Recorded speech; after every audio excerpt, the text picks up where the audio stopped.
Good afternoon, everybody. My name is Dr. Erica Good, and I'm coming to you live on Friday, is it the 9th of May, I think? No, it's the 10th of May, Friday the 10th of May, and it is 12:45 UK time. This is my first Feeling Friday, and these are going to be every Friday at around lunchtime UK time. The reason behind this is just because really I wanted to start sharing with you some of the things that I've learned over the last year or so while really immersing myself in personal development. And this is something I've become so passionate about because it's absolutely changed me for the better. I'm so much more confident, so much more resilient, and the skills that I've learned have transferred into all aspects of my life. So I just really wanted to be able to share some of it with you guys. Some of it will really resonate with you. Other things you might not get at all, but hopefully there's going to be something for everybody. Hopefully you really love the content. I'm going to be sharing it on all of my platforms. So the Tuesday tips is going to be more kind of practical stuff. There will be skincare, makeup, things like that. But Feeling Fridays is more about the personal development and practical things that I've learned. So to the first Friday feeling, I've chosen to talk about creating habits, because if you can create a habit in your life, then it makes it just become much easier.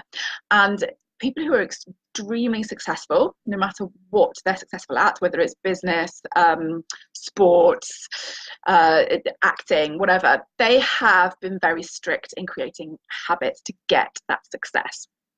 So if you can really understand how you can make something a habit, then whatever it is, it's going to help.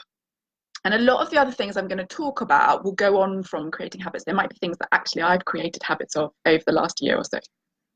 So what do we really mean by habit? Well, a habit is something that becomes automated. Okay, so it's something you do without really having to think about it and without it feeling like a chore. Now, there's certain things that we learn from a baby, from childhood. Our parents teach us, and that you do them every single day, and it just becomes a habit. For instance, brushing your teeth. You brush your teeth every morning and every evening without thinking about it. It's just what you do. That's a habit that's been built up over time, because when you were a baby, your parents taught you to start brushing your teeth. You know, you could say the same about going to the toilet before bed.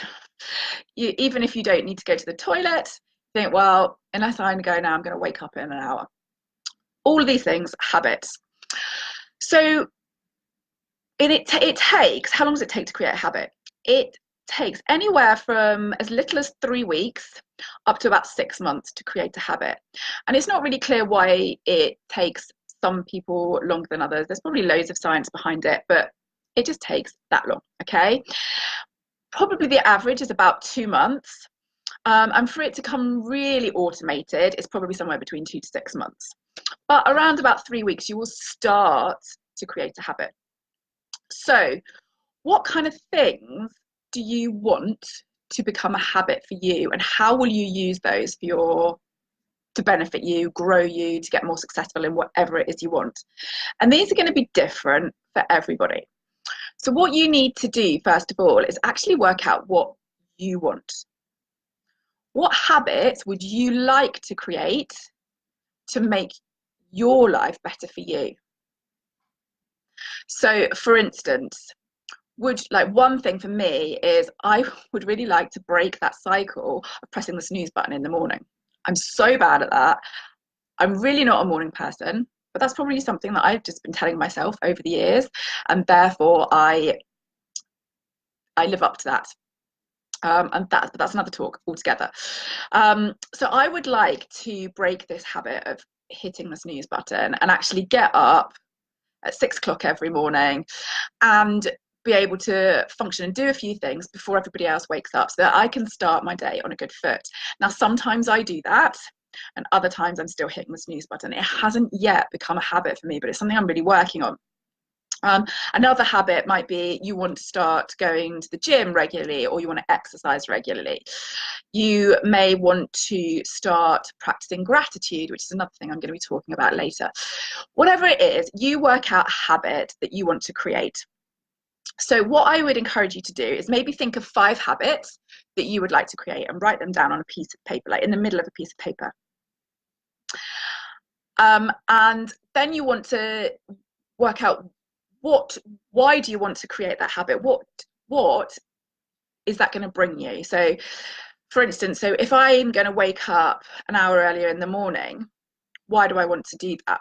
Well, I want to do that so that I've got at least half an hour before everybody else wakes up, so that I can do things that I enjoy. So I would like to spend 15 minutes every morning stretching, and maybe 15 minutes meditating, or 15 minutes practicing my gratitude, so that then I know that I start the day feeling really happy, relaxed, focused, and ready. Or actually, I might want to just have a shower, so that I know once the kids are up, I'm actually half ready, so that then I got time to spend, helping them, and we can all have breakfast together. What is it that you want, and why do you want it? Now, once you've done that, you want to set up, okay, so I want to do this habit. When's it going to happen? Obviously, waking up in the morning is obvious, but if it's, say, going to the gym, or joining a running club, what days of the week and what times are you going to do this? Now, habits are easier to form if they're something that you're doing every day. If it's something that you're only doing once a week or once a month, you can still form the habit, but it's going to take longer to do so. So a habit something that you're doing every day is going to be more likely to become a habit after 3 to 4 weeks, rather than something that you're only doing once a week. So what you want to do, so you're working out the time that you're doing it and the cue. So what is it that's going to make you start that habit? So obviously for me, I'm going to set my alarm before I go to bed. It's going to go off at 6 o'clock in the morning, and I am going to, I'm not going to press the snooze button. I'm going to get up as soon as I hear that alarm. That's my cue to get up. Don't do anything else, just get up. If you're finding it difficult, there's a little rule that you can use, the 5, 4, 3, 2, 1 rule. If you haven't read the book 5, 4, 3, 2, 1 by Mel Robbins, I would encourage you to do so, because this stops you procrastinating and talking yourself out of something. So I'm not going to go into that loads, but my alarm's going to go off tomorrow morning, and I'm going to be thinking, oh, I just want to press the snooze. I'm so tired. I went to bed late, because I always go to bed late. I don't want to get up. My bed's so comfortable, blah, blah, blah. I'm going to slowly talk myself out of it. But if you just count down from 5 in your head, 5, 4, 3, 2, 1, and do it, that stops that cycle of gradually talking yourself out of it. So you can use other tricks to help you follow the cue and do your habit. So that is my challenge to you. Think of 5 habits that you want to create. Write them down. Think of a cue. When you're going to do them, what result you're going to get at the end, and make a commitment to yourself to do it every day for the next month, and see how that settles, and see if it really becomes a habit. See how much easier it gets for you. And I would love to hear back from everybody. Like I said, I'm going to be going through over the next weeks and months about certain things that you might want to add into a morning routine, or make a habit for yourself. So good luck with your habits, everybody, and I hope you enjoyed the video. Bye.